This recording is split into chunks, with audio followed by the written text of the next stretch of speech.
Venez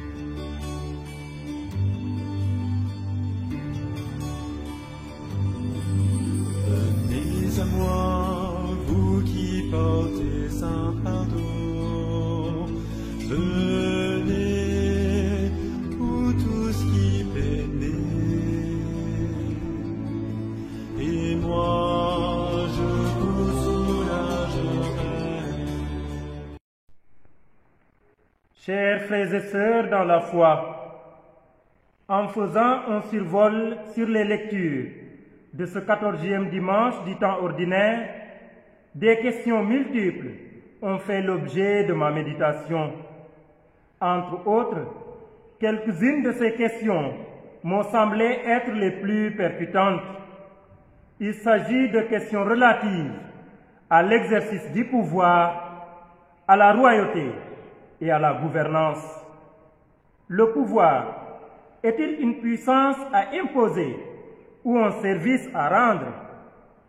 La royauté est-elle un motif d'orgueil ou d'humilité? Gouverner est-il un don reçu ou un mérite? À voir ce qui se passe dans notre monde, le pouvoir, la royauté et la gouvernance ne montrent pas souvent l'image que nous présente le prophète Zacharie dans la première lecture sur le roi Messie qu'est Jésus-Christ. Pour le prophète Zacharie, le roi Messie n'est pas le vainqueur violent que beaucoup attendaient. Il ne monte pas sur un cheval ou une limousine ou un avion qui sont symboles d'orgueilleuse puissance de ce monde, mais il monte sur un âne, signe de pauvreté, d'humilité et d'abaissement. Pousse des cris de joie, fille de Jérusalem. Voici ton roi qui vient vers toi. Il est juste et victorieux, humble et monté sur un âne. Zacharie 9, 9. Ce roi que nous présente le prophète Zacharie, qui doit être une source d'inspiration et un exemple pour tous les gouvernants de ce monde, est un roi juste, un roi doux, un roi qui prône la paix. Ce roi, dit Zacharie, fera disparaître d'Éphraïm les chars de combat et de Jérusalem les chevaux de combat. Il brisera l'arc de guerre et il proclamera la paix aux nations. Zacharie 9, 10. La domination de ce roi messianique est une domination de service pour la paix, avec la paix et dans la paix. Le pouvoir doit être donc au service des pauvres. Le pouvoir doit être au service des pauvres, car sans pauvres, sans faibles, sans démunis, il n'y a point de riches ni de forts, encore moins de puissants. À ce titre, le saint pape Jean-Paul II disait, je le cite, « Si tu cherches la paix, va à la rencontre des pauvres. » Fin de citation. Quant à la gouvernance doit être pour le peuple et avec le peuple, mais non contre le peuple et sans le peuple, car sans le peuple, il n'y a guère de gouvernance.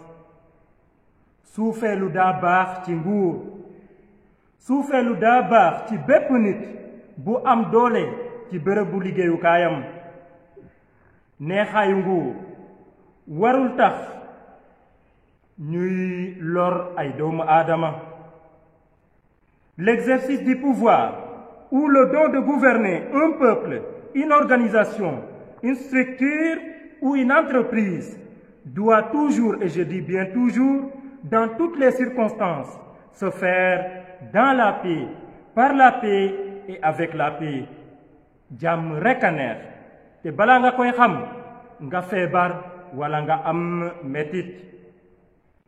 Quand l'Écriture veut louer Moïse ou David, entre autres parmi les hommes de Dieu, elle ne parle pas des miracles ou prouesses qu'ils ont accomplis, mais elle parle seulement de leur douceur et de leur humilité. Ce ne sont pas leur puissance et leur pouvoir qui sont exaltés, mais leur sens du service dans la douceur et l'humilité. Dans ce monde imprégné d'orgueil et de violence comme le nôtre que nous avons, où seule la force semble être payante ou triompher, ce ne sont pas seulement les forts et les durs qui mènent l'histoire, même s'ils tiennent toujours le devant de la scène. Même si on oublie tous les autres, ceux qui vivent sans bruit leur vie de travail dans une humble persévérance, force sera toujours de constater que ceux qui prient sont ceux qui dirigent le monde, comme dirait l'autre. Nous pouvons exulter avec Jésus dans la page d'évangile selon saint Matthieu en ces termes. Oui, merci Père. Ce que tu as caché aux sages et aux savants, tu l'as révélé aux tout petits. Car à ceux qui les ressemblent appartient le royaume des cieux. C'est à eux, ces tout petits, et non aux sages et aux puissants de ce monde, que ce roi messianique Jésus-Christ, annoncé jadis par le prophète Zacharie, apporte la joie du salut en leur révélant le secret de son Père. Ainsi appelle-t-il tous ceux qui peinent à trouver le repos en lui. Venez à moi, dit-il, vous tous qui peinez sous le poids du fardeau, et moi, je vous procurerai le repos. C'est en ce sens que Saint Jean de la Croix dit ceci, je le cite, « Ce n'est pas Dieu qui veut que l'âme se trouble de quoi que ce soit, ni qu'elle endure des peines. » Fin de citation. C'est à nous donc, chers frères et sœurs, de chercher notre bonheur en Dieu. Car selon Saint Jean-Marie Vianney, allez de monde en monde, de royaume en royaume, de richesse en richesse, de plaisir en plaisir, vous ne trouverez pas votre bonheur. Notre bonheur, dira saint Augustin, pour conclure, notre cœur sera sans repos tant qu'il ne repose en Dieu. Notre cœur sera sans repos tant qu'il ne demeure en Dieu.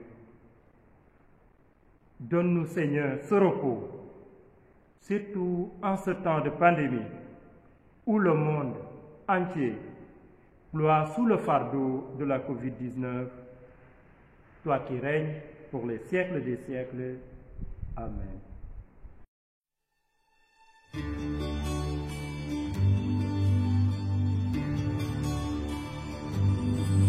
Venez à moi, vous qui portez un fardeau,